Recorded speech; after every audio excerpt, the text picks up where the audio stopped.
back, everyone, with another video. Like we told you, we were doing a double header for you guys for sure, between talking about catching up on some award stuff, and then finally giving our final. These are the final ones. The Oscar nominations are coming out on Tuesday. This is the last time that we will be talking about the nominations, but not what we think will win and all this stuff, because the nominations are coming out Tuesday. But as far as predicting what we believe will be nominated, this is the last time we get to talk about it. And I'm very, very excited to be joined by my other awards enthusiast, Ross, here to talk about all things the 2023 Oscar season, I guess you could technically say. Yes, if you guys do want to talk about like Oscar movies earlier on in the year too, I'm the guy to go to, because I usually say this person has a chance, and I'm usually not that far off. Yeah, usually you're not that far off. Whenever I remember just last year, I saw it in January because I saw it as part of the virtual Sundance Film Festival. But I told you, I was like, dude, Coda should absolutely be nominated for Best Picture. And I think who knows? It may have a chance depending on the release date. And then it was in August, and I was like, I don't know. But then you saw it, and you're like, no, I still think it could. I still think it could win Best Picture and all that stuff. And it ended up winning Best Picture. So, yeah, too. Like, do you remember like on our last stream when we talked about like actresses who could have like had a chance, to be nominated, but they haven't yet? Like what? You remember how we talked about that? Oh yeah. Do you know who my number one actor is? I think, honestly, who? Bradley Whitford. Oh yeah, he's never gotten nominated. Also, Ben Foster is one of those as well. Ben Foster kills it in every single thing he's in, and never once been nominated for. Bruce Willis was never nominated either. I'm saying, oh wow, because the early days of Bruce Willis was like phenomenal performances. Yes, no, like he actually did this movie, which is underrated, it's not an Oscar movie, but it's still pretty damn good. It's called The Kid. Oh, I remember The Kid. I saw that one a long time ago. Yeah. But you should watch it again, because you know who plays it? Melissa McCarthy's in it. Really? Okay, yeah. I see. I haven't seen that movie in such a long time. It was like her first movie, so. Yeah. But yeah. But he should have been nominated for Hudson Hawk. I'll throw that out there. All right. But no, it's a big guilty pleasure. Just like me and Judge, just like me in the same year with Nothing But Trouble. Yeah. No one likes that movie, but I love it. In fact, and I'm not joking either, the makeup was Oscar worthy, but it didn't even get that because it has a 0% on Rotten Tomatoes. Oh. And I'm not joking about the makeup being Oscar worthy though. See, people, you can have a bad movie and have it be Oscar worthy in terms of makeup. Oh yeah. It like depending on the category, like how Suicide Squad was a worthy win for makeup. It might have been a bad movie, but it was a worthy contender for. Oh yeah, wow, that is really good makeup. That's Dan Aykroyd playing a 103-year-old man. Whoa, that's Dan Aykroyd. I can't even recognize him. Yeah, so you see Oh yeah, I could definitely see how that could be a contender for makeup. But yeah, we're gonna run through every category, all 23 categories, and briefly, some of them briefly, some of them more talking long about what we believe will be nominated for each category. We're going to start off with like what the Oscars do. The Oscars always usually award Best Supporting Actor or Actress first. So we'll start off with those categories. So for Best Supporting Actor, my pick is I've got number one. This is like the one I told you, other than anime feature and visual effects. Those three I feel the most confident in. I feel the most confident in this, and who's winning at least. But the last two, I feel confident in in three of my nominees. I don't feel confident in the last two. But my five nominees that I'm picking is Ke Kwan, Everything Everywhere All at Once. Yep. Brendan Gleeson for The Banshees of Inisherin. Barry Keoghan, or Keown, or however you say his name, for The Banshees of Inisherin. And then I have Paul Dano finally getting in, long overdue Oscar night, and he honestly is the best performance in the movie. in my opinion. Do you think he was? Or? Yeah. Oh yes. I think he was the best performance in the movie, so I would be happy with him being nominated. You know, also I could see Barry Keoghan playing a young Spielberg too. Yeah, I could, and honestly, I think he would have been a better actor than Gabriel He LaBelle was arrested too this year. Barry Keoghan was. for Irish behavior. Yep. which is like what a drunk Irishman got drunk and was arrested for drunken behavior. I wonder why. Yeah. Because he's Irish. It's just like funny. But and then in my fifth slot, I haven't seen it yet, but the BAFTA he did. I thought this was going to be Jared Leto in The Little Things, because Jared Leto in The Little Things got the Globe nom and he got the SAG nom, but he didn't get the Oscar nom. And I was like, oh well, Eddie Redmayne is just the Jared Leto of this year, but he got the BAFTA nom. Not even Jared Leto got that. So I was like, you know what? I feel really confident in saying Eddie Redmayne in The Good Nurse. Those are my 5 too. Slot. Yeah. I never saw The Little Things. It literally has Jared Leto. He says one of the greatest lines in cinema when he makes a mistake. He says, "Oh, poop. I made a boo-boo." That was instead of saying I messed up, he said, "Oh, poop. I made a boo-boo." Unpopular opinion too, though. Unpopular opinion about Eddie Redmayne, though. He was actually better in The Danish Girl than he was in The Theory of Everything. I agree. He stole that Oscar from Michael Keaton, in my opinion. I think Michael Keaton should have won for Birdman that year. But for Best Supporting Actress, so since you share the same 5, I think we'll be maybe at least we'll have one, I think, change on here. Yeah. But for Best Supporting Actress, I've got Angela Bassett now in my number 1 spot for Black Panther: Wakanda Forever. I've got Hung Chow in my 2nd spot for The Whale. I've got Jamie Lee Curtis for Everything Everywhere All at Once, Carrie Condon for The Banshees of Inisherin, and Dolly De Leon for Triangle of Sadness. I gotta change one. Which one? Stephanie Hsu. Yeah. I hope you're right. I hope it's the SAG 5. I'd love that. Although, I mean, Dolly De Leon, she's brilliant in Triangle of Sadness. I just thought that, like, Stephanie Hsu, though, was like, come on. I mean, if I had it my way, I would take out Jamie Lee Curtis completely and then keep Stephanie Hsu, and then they have Stephanie Hsu and Dolly De Leon. Yep, and the movie that was supposed to be an Oscar movie was The Sun, right? Yeah, but no one's talking about The Sun now. Did you see? Like, Dan Marcus just posted a review of it, and it's bad. Oh no! See what he said? What? He said The Sun is so bad that you will. It's so bad you will wish you were Anthony Hopkins from The Father, so you could forget you saw the film. Oh no! Wow, that is bad. I'll eventually see it, but I'm in like no rush to see that one, and I don't think Hugh Jackman stands a chance at getting nominated at all. No, he's the only chance that movie has, and I don't think he stands. Just like, you know what I put him in the same category as? What? Olivia Wilde. From which movie? Empire Light. Oh, from Empire of Light. She was in that movie? No. Oh, you mean Olivia Colman? Yeah, Olivia Colman. Yeah. Olivia Colman. You said Olivia Wilde. I was like, whoa, she's in that movie.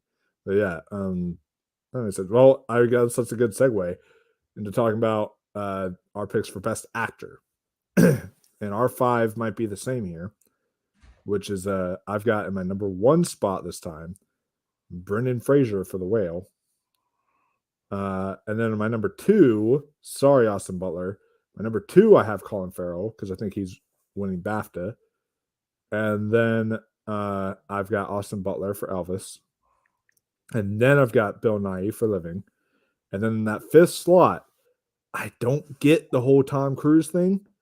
Maybe I'll be wrong, and if I am wrong, I'm going to not be happy. But if this guy's nominated, it'll be like my worst person in the world cheer meme moment where I get all excited for Paul Mescal and After Sun. I have him in my fifth slot. It's a very subtle performance. The Academy might be like, this is too subtle. This is like, that like they didn't nominate Ryan Gosling in First Man because they thought that was too subtle. So there's a chance it might be, but personally speaking, I would nominate Paul Mescal, and also he got the Critics' Choice nom, which helped him a lot, and then he got the BAFTA nom, which is actual people within the film industry voting on nominating him. So I think that Paul Mescal really stands a chance here. And I think even Jeremy Pope stands more of a chance than Tom Cruise because Jeremy Pope got the Globe nom. Tom Cruise has gotten like nothing so far. Maybe Critics' Choice, but maybe Critics' Choice. I don't remember if he got that or not, but but that's it. Like he got nothing else. So I'm thinking it's Paul Mescal. What do you think? I gotta go with on toss up between Paul Mescal or Jeremy Pope. I don't know why. Is because Jeremy Pope, I think. Yeah, I'm misremembering. I could definitely see that. He's definitely got the more showier performance, so I think that might. I'm not saying it's like a bad performance, but like he's got that Oscar clip scene. I haven't seen it yet, that but I kind of want to watch it. Yeah, he's got like that kind of a scene in there. So so whenever the telecast happens, it might be like, hey, we need to nominate an actor that's going to be like that. We'll have that scene that we can show. And I Jeremy have. Pope has I don't want to say those, why I'm picking so. him for real though, but but I'll write in the chat, because. Okay, yeah.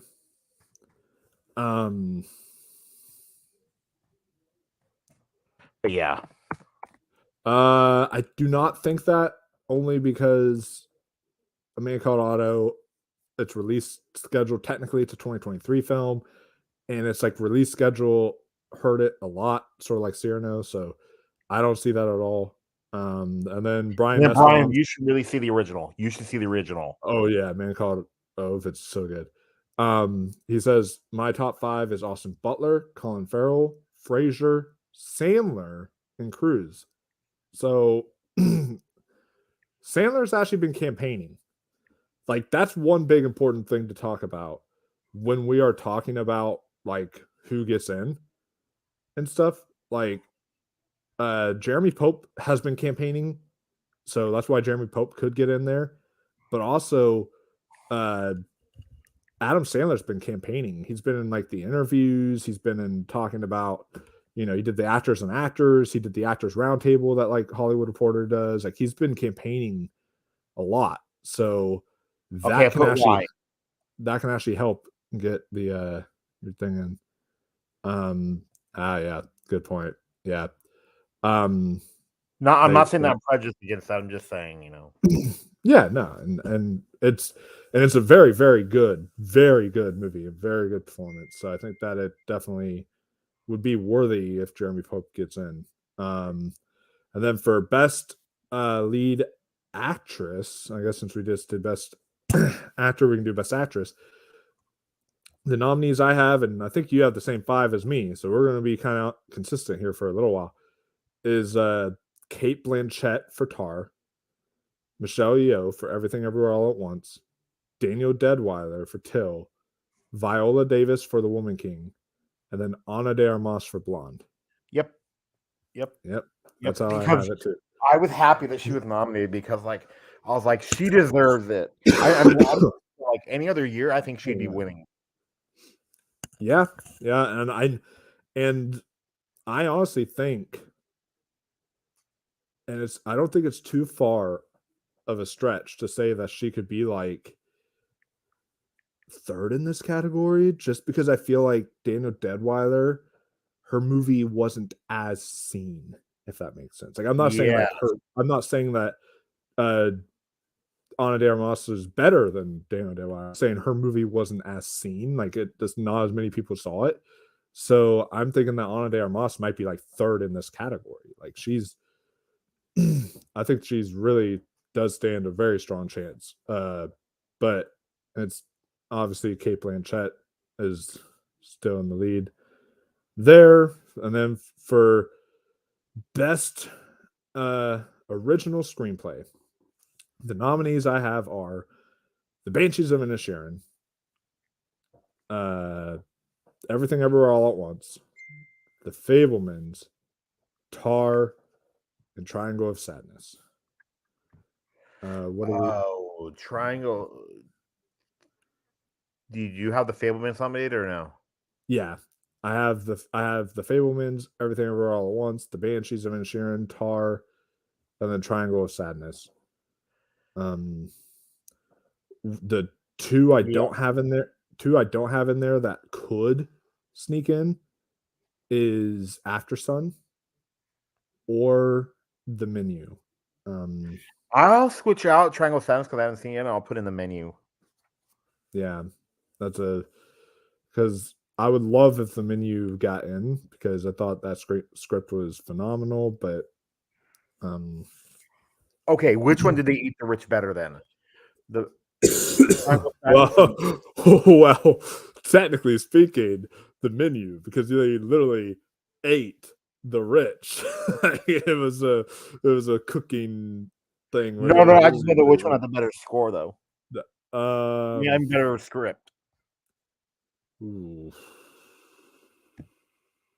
Shoot, that's hard. Because they're both very neck and neck for me. I think Triangle of Sadness just barely might have the better script, possibly. But that's like barely. For best adapted screenplay, the nominees that I have are Women Talking, The Whale, Glass Onion, and yes, I still have the Women Talking in my number one spot. Okay, that's just out of pure hope. All right, American hope. So yeah, Women Talking, The Whale, Glass Onion, She Said. I think BAFTA has saved She Said. And then Living. Those are my 5 picks. Is Oh no, me. Okay, I'm gonna take out Glass Onion. okay. I'm actually gonna put in Pinocchio. Okay, yeah, that could be nice. What do we think of? I know it's not really. We talked about how these films aren't really script kind of films, but like 1917 still got in. So do we think that either All Quiet on the Western Front or Top Gun Maverick could get in? I think All Quiet on the Western Front has a better chance. Yeah, I think so too. Out of those two, I think because of its BAFTA nom, I don't think Top Gun Maverick has gotten in anywhere as far as script or screenplay goes. And then, like, if you remember what Perry said too, though, he said the weakest part about that movie was the screenplay.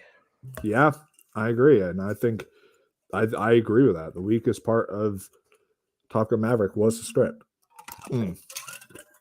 Even the performances, I thought were better than the script of Top Gun Maverick. So, but speaking of Top Gun Maverick, let's get to best film editing. So, for me, my picks for best film editing, I have are Top Gun Maverick, Everything Everywhere All at Once, Babylon. I still have that in because they made a 3-hour film feel like a 2.5 hour, 2 hour, 20-minute long film. It flew by. And then The Fablemans, and then Elvis, unfortunately. But it's like the most edited film of the year. So I've got I've got mostly Top Gun Maverick, but then I'll take out yours, and I actually would put in Glass Onion. Wait, no.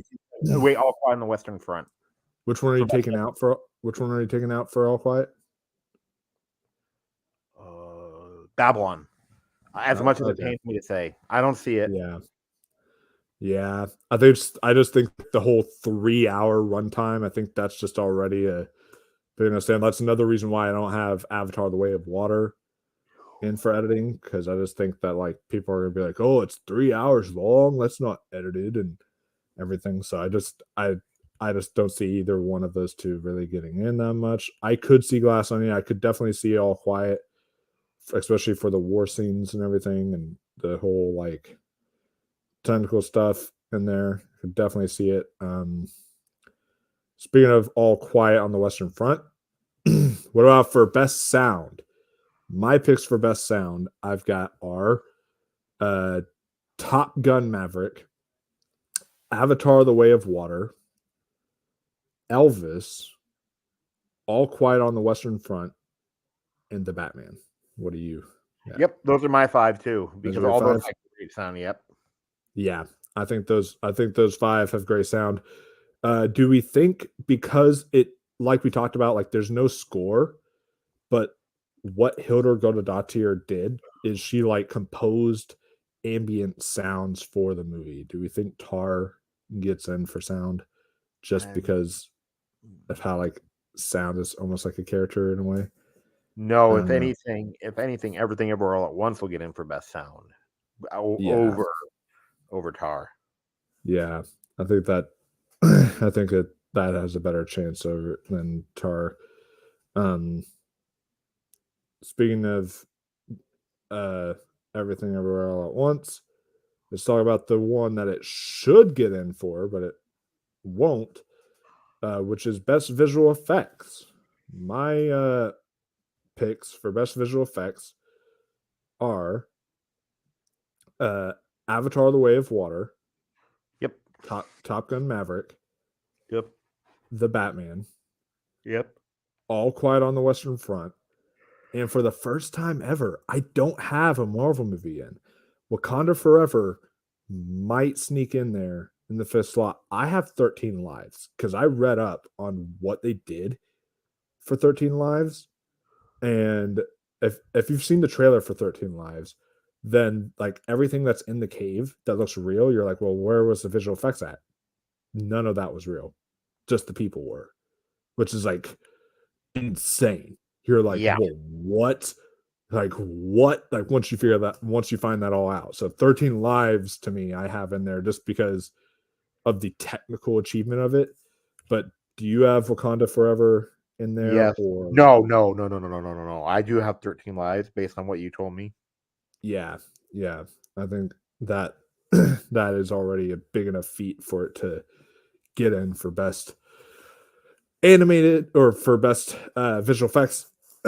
um and I do hope to see it here very soon for best animated. I have to like know Thor: Love and Thunder for visual effects.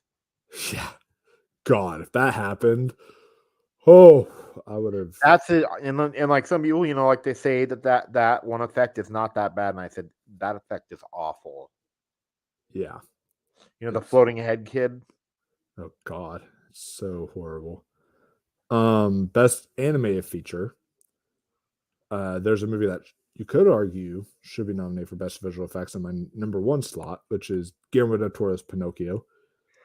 Um, and then I've also got Marcel the Shell with Shoes On, the biggest surprise of 2022, Puss in Boots: The Last Wish, Turning Red, and then in my fifth slot, I'm debating between either Minions: Rise of Gru because that got the PGA one, or they always like to nominate that like weird, anime type film.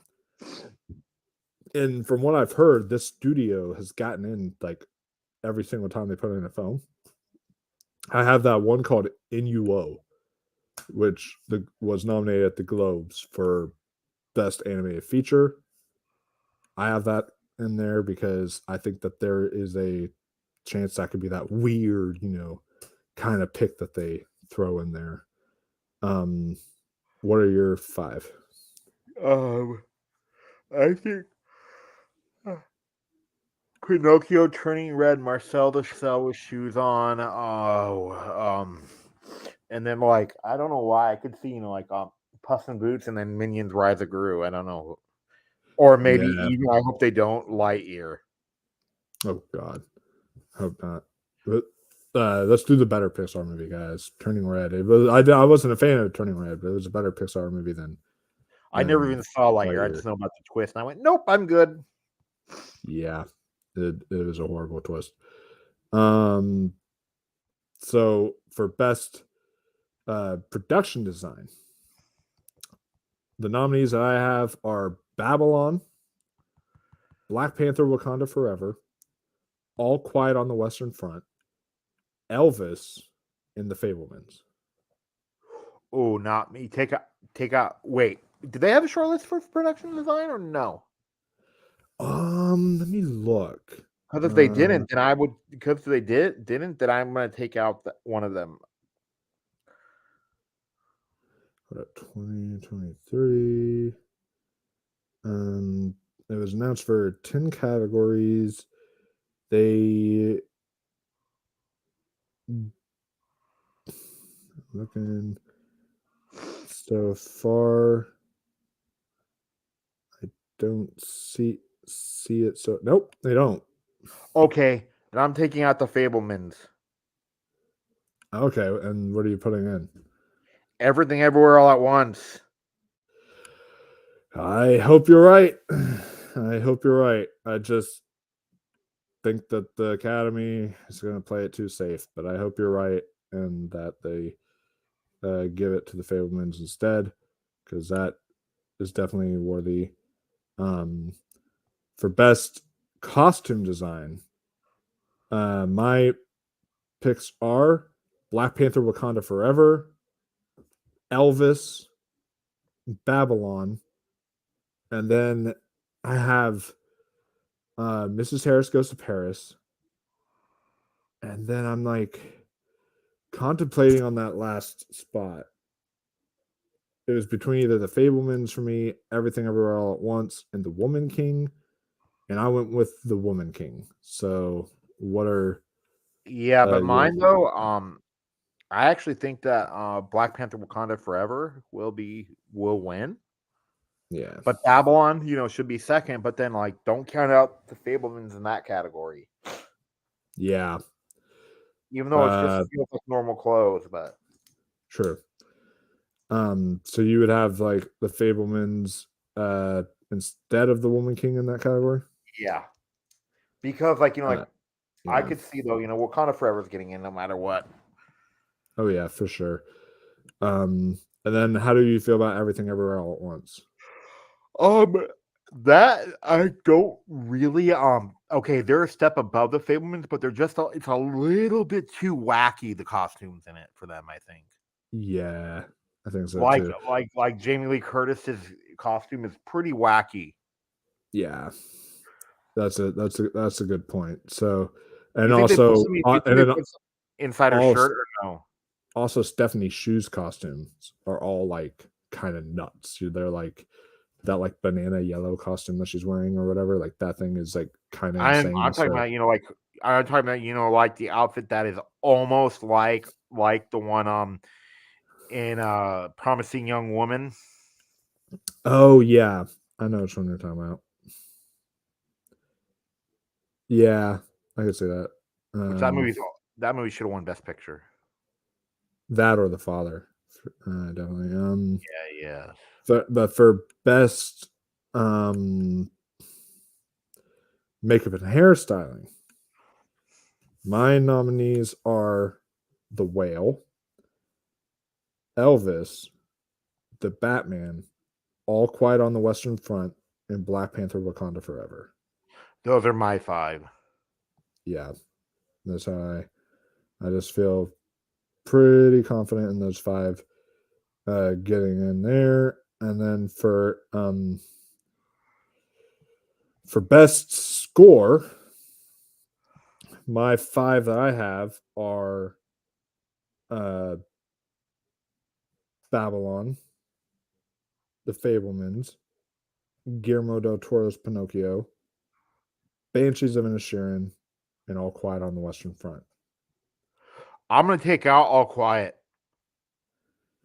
Okay, and what are you gonna put in for that? Don't Worry, Darling.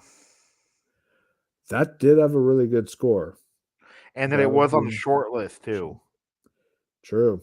So that was on the short list at a really good score. I could definitely see that kind of being a lone nominee for that, or I could even see it pop in for costumes, even if it like Or if it was maybe on even there. it won't happen, but the crazy thing would be, if it got in for Best Actress because she was amazing. Oh yeah, and we didn't. I didn't mention this, but yeah, for makeup, I thought that I think that Crimes of the Future. It was on the short list. I would love if Crimes of the Future got in. And also, Women Talking score is incredible. I'm kind of considering putting that in instead of All Quiet. But All Quiet, I don't know, got the BAFTA, but then Women Talking got the Critics' Choice Award nom. So we shall see, but I might regret it Tuesday, but I'm putting All Quiet in for right now.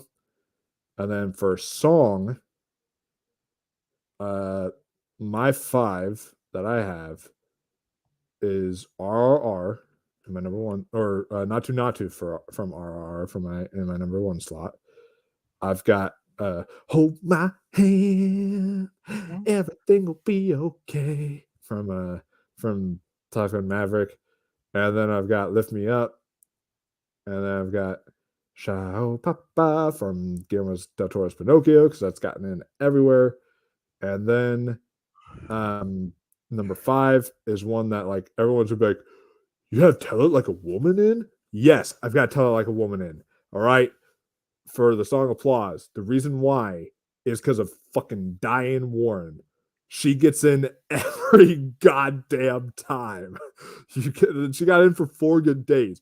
Not one bitch in hell watched 4 Good Days. All right.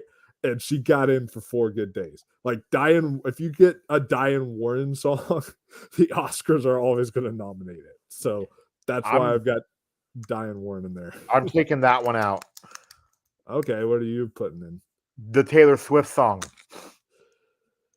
I hope you're right, because I actually like that song better, but um that'll be interesting to see. And I think that, she's a big star. They still would love to have Taylor Swift perform at the awards. Just think, there'd be an award show where Taylor Swift, Rihanna, and Lady Gaga perform. Like, that would all be like, everyone would go gaga for that. Okay. Anyways, so uh for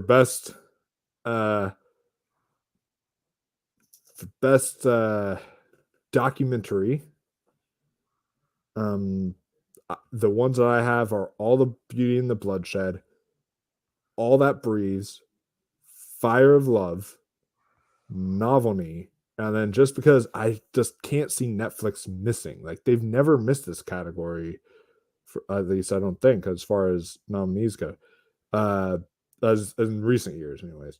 So I have Descendant in the 5th slot. Yeah, Moon Age Daydream, I hope wins, but I haven't seen really any of these. But they did Yeah. this one though, Netflix did this documentary that's supposed to be really good that I meant to watch. I had it queued up, and then I just never watched it. It's about some guy's funeral. Oh yeah, yeah. I forget. Oh yeah. Uh, Dick Johnson Is Dead, I think is what it's called. Yes, I've heard that was Yeah, really good. that was my favorite documentary of uh that year. I think that was 2021. I think that was my favorite documentary of that year. Was it really good? It was fantastic. I loved it. And this year it's All the Beauty and the Bloodshed for me. But I will say, speaking of Netflix, I haven't heard any like awards buzz for it, but I wonder if all of a sudden the Oscars could just nominate Senior just because they love uh Robert Downey Jr. and they're like, hey, Robert Downey You Jr. know what? is a I, big you know name. what I? Do you know what? So What I missed? So didn't I take it? It was actually Goodnight Oppie. Yeah, and unfortunately didn't make the short list, but I was thinking maybe that Did you could have watch that yet? gotten in. I watched. I think I watched like the first like. I wasn't like bored. That's why I didn't finish it. But it's just I watched like the first 15 minutes of it though. Wasn't it And really good?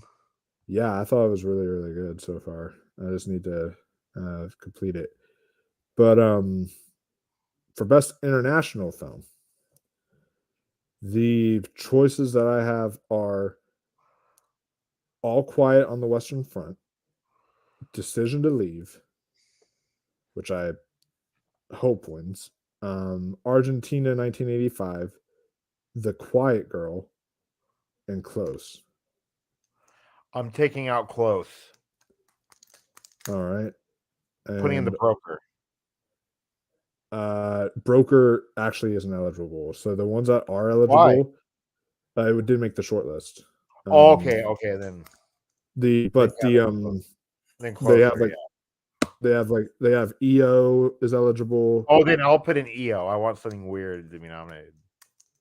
Okay, yeah. Was it weird? I haven't seen it yet. I want to see EO though. This hasn't opened up near me yet. For we'll just I'll run through them briefly because I know you don't really know much about them. I did a little bit of research though on the short categories, so I'll go through the short categories real quick and just talk about them. But so for animated short, The Boy, the Mole, the Fox, and the Horse, I have in the first slot. It's Apple TV Plus one, and so it's like it's the most like viewed, like you're able to see it from your home and on streaming. So I think it and it's like the most popular one on here. So I think it's that one. New Moon, I've heard some really good things on from like Letterbox and other stuff like that. Save Ralph is actually a short film that is directed by Taika Waititi. So I think that that is one reason why that's getting in because like you get Riz Ahmed last year, you get Taika this year. Like they love it when these big guys do short films. So that's why I have Taika Waititi in there for Save Ralph. And then The Flying Sailor, I did research on this, and these guys have only done 3 animated short films in their lives and in their entire history. But apparently, it's like each decade they've done a short film, and within each of those decades, they've been nominated every single time. So so that's why I would definitely say the Flying Sailor. It's also one of the ones that's like I think it's like a New Yorker one, so you can watch it free on YouTube. So it's one of those ones that's like very easily accessible. Um, and then uh, just because I love the name of this, I put an ostrich told me the world is fake, and I think they're right. Is no, I think I believe it. That's the name of it.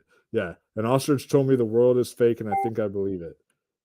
So that's what I have for animated short. For documentary short, I've got 38 at the Garden because that's HBO, and HBO is usually strong in this category.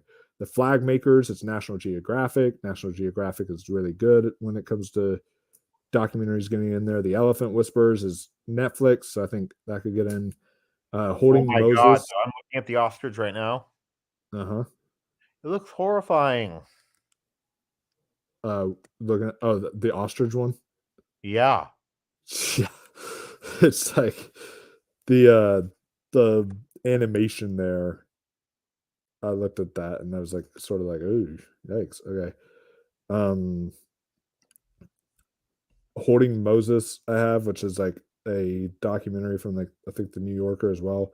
The Nuisance Bear is one that I've got from I think the New York Times or something like that. But they're uh but yeah, those I have in there. There is one, I forget what it was, but the Oscar expert was talking about it.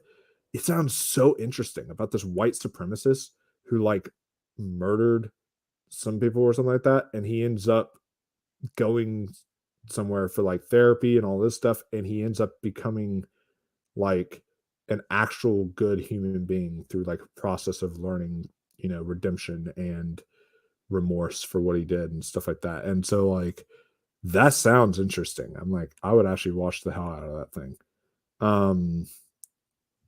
So I'm wondering if that one could get in. But for live action short, I have Les Pupilles, however you say it.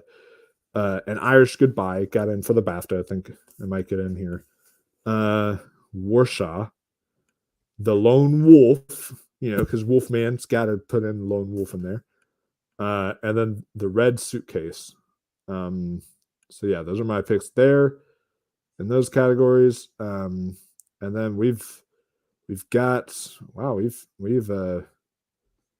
kind of flown through this. I'm trying to see if we've got any more before director and We didn't do visual effects. picture. Did we? We did do visual effects. We talked about Avatar: The Way of Water. I talked about how I don't have a Marvel movie in there this year. It was 13 Oh million. yeah. Sorry. Yeah. So we do cinematography? Yeah, we did. Remember we had Top Gun Maverick? No, we didn't actually. No, we did not do cinematography yet. All right, so so my picks for cinematography, I've got All Quiet on the Western Front, Top Gun Maverick, The Fablemans, Empire of Light, and The Batman. I don't know if Empire of Light will get in though. I think it's the only one category that gets in the Oscars is just because it's Roger Deakins. And so I think because it's Roger Deakins, I think that it's going to be one of those things where it's like that's like the only category it gets in for. But are you going to take out Empire of Light? Yeah, and I think I might put in, The Fablemans. All right, and then what are you going to have in your fifth slot then?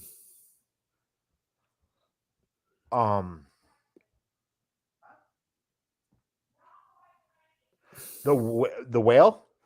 No. Sorry, Women Talking.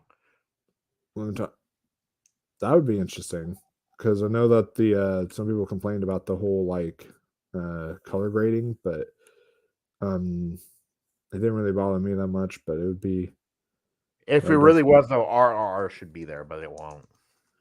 Yeah, I agree though. That would be a great pick. And then let's see for I think we've done pretty much every category now. Now we're just on the best director. My number one pick is the Daniels for Everything Everywhere All at Once. I think that they have a very strong chance of winning. My number two is actually Martin McDonagh for the Banshees of Inisherin, just because he's gotten in everywhere. And then I have Steven Spielberg for the Fablemans, because despite him not making it into BAFTA, he's got the DGA nom, he got the Globe nom, he got the Critics' Choice. The Globe win. Yeah, the Globe win. So I think it's just kind of a sure sign that Steven Spielberg will be getting in for the Fablemans. Even if I kind of wish that some other people would get in there. But then I have Todd Field for Tar. And then I've got Edward Berger for All Quiet on the Western Front. I think he is the foreign sort of choice they go with this year. I was thinking maybe taking him out and putting in like Park Chan-wook, just because Park Chan-wook did get the BAFTA nom for director, as well as Edward Berger. So I was thinking that like maybe Park Chan-wook could, but I have right now, just because I think All Quiet is at least the more technical achievement kind of film. I think that Edward Berger gets in. What about you? I'm taking out Edward Berger and I'm putting in instead, actually. Who? Christopher McQuarrie. For what? Wait, let me look. Wait, no. I'll look up his name. I forget his name though. You mean Joseph Kosinski Yes. for Top Gun Maverick? Yep. Nice. Yeah. He got in at the DGA, so that is definitely possible. I could definitely see him getting in here. Now, I know it's probably not going to happen, but because the Oscars have been trying to with like Chloe Zhao and then with like, I forget who the woman was that they nominated, like, uh, the girl who directed Power of the Dog last year.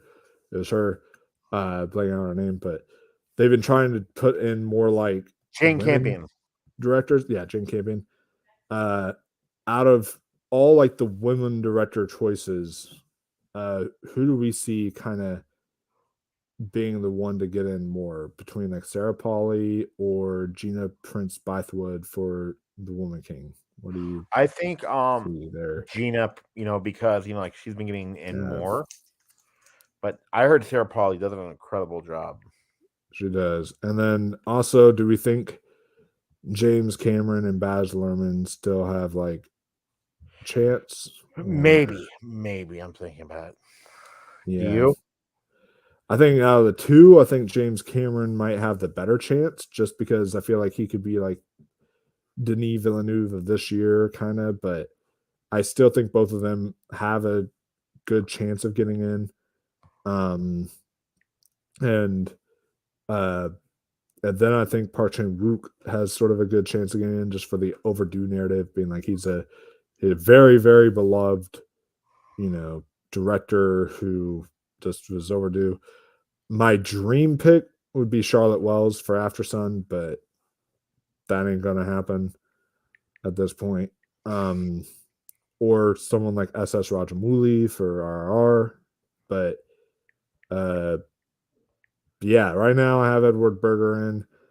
According to Gold Derby, I might change that up here at some point, but I'm not 100% uh, sure yet.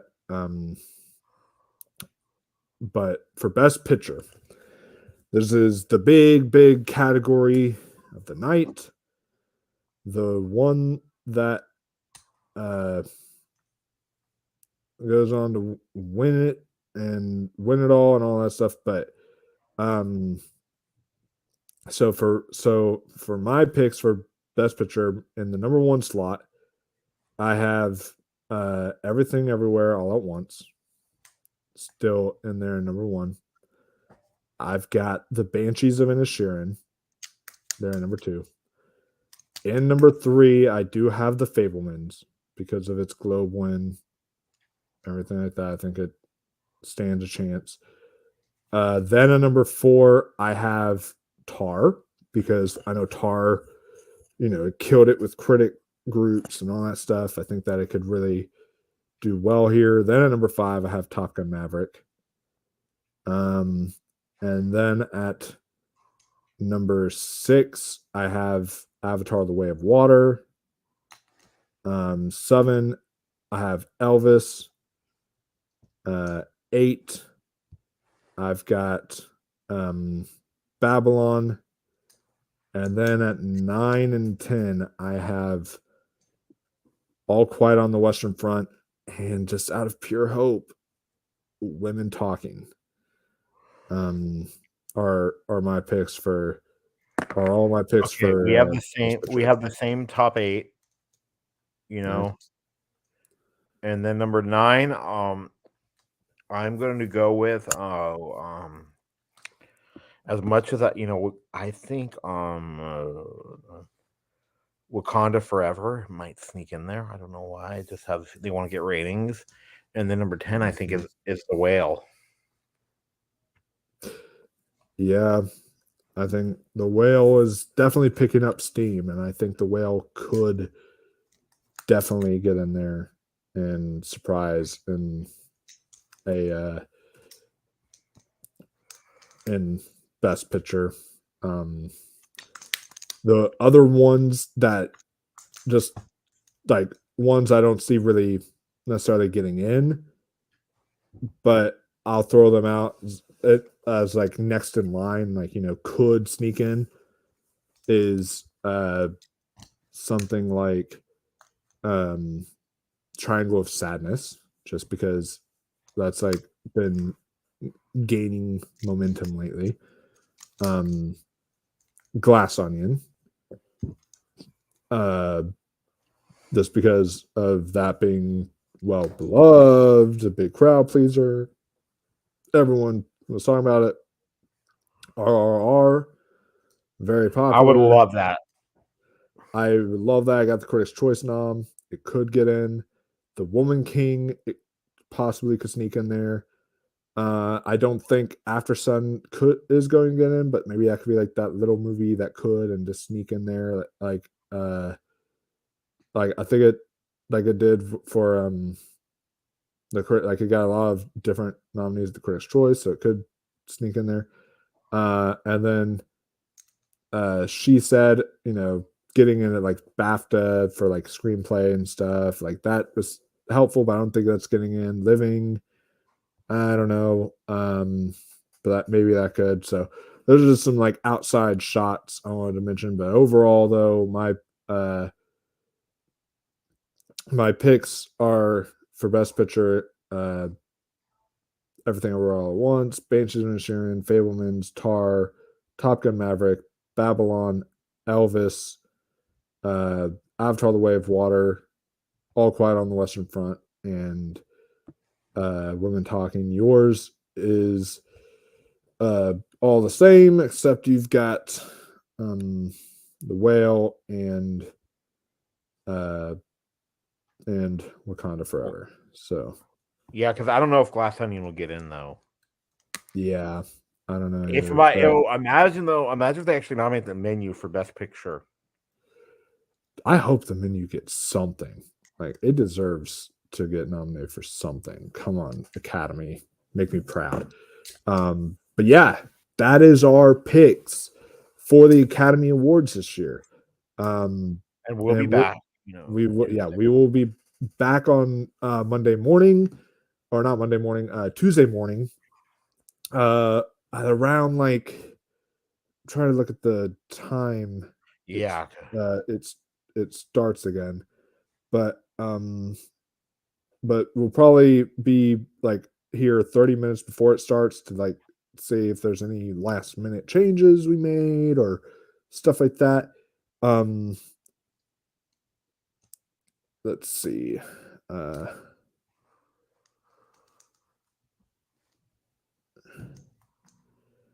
um and then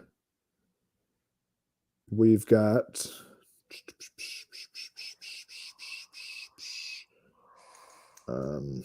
yeah, so it'll be 8:30 Eastern Standard Time. So 5:30 a.m. Pacific Standard Time. So that'll be I'll be we'll be starting the stream around 8, getting ready and then watching it live for you guys.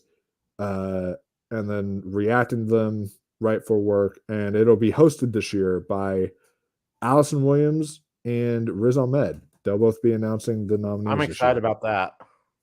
Yeah. So that definitely gets So me. Allison Williams, though, Yeah. Well, hey, she is a great actress. Yeah, too. Like I always get her and Molly McCook confused quite a bit too. Molly who? Her name is Molly McCook. If you remember, okay, Oh. did you ever see Booksmart? Oh yeah. Oh, I know who you're talking about. Yeah. Yeah, I can see They that. do look similar, Um, right? yeah, I can see that. But yeah, so we'll be tuning in on that day to watch it. So be sure to tune in around that time. We'll be reacting to the Oscars. Be sure that you like this video, subscribe, share, do all that fun stuff because we'll be doing a bunch more Oscar coverage. Just because the nominees are coming out does not mean we're going to stop. We're going to be talking a lot more Oscars and awards coverage And for we you might be doing a guys re-review too of all the afterwards. nominees. Yeah, and we'll do our ranking of the nominees, Yes. and we'll have that whole thing that we did last year where we'll be doing like videos for the whole week leading up to the Oscars and Which that stuff. was So really fun. that was I really enjoyed that. So uh we Because will be but people have put a fun out, time. I want to see the whale again, but I can't. Yeah, I know, but we'll be able to see it here They've eventually. got. I think they're planning on an announcement or something. Yeah. Do you? I think so. Maybe they're waiting to see how it does at the Oscars or something, and then they're gonna announce it. I don't know. But Because it's got to be because soon. I do want to see it. I like its VOD release should be very soon. Yeah, that's what I'm Um, talking about. yeah, because I don't know about it's like when it would release on Blu-ray, but I want After Sun on Blu-ray. When is that coming to Blu-ray? I want that. And then I want Babylon out too. I know, right? Babylon should be out by now because it flopped so bad. You think so, yeah. Should be. Uh But it shouldn't have which flopped. watch that. I don't think it's going to, but there is a chance that maybe that one misses Best Picture just because like The Whale is actually doing good box office while uh something like Babylon is not. So uh we shall see. But yeah, guys, super excited. Cannot wait to uh just talk more of this stuff and react with you all. And then tonight is Last of Us, and if we have time tonight, either tonight or tomorrow, we will be giving you guys the Last of Us after show. So definitely stay tuned for that. It'll be a fun time. We will see you all in the next video. Guys. And until next time, stay classy, my friends.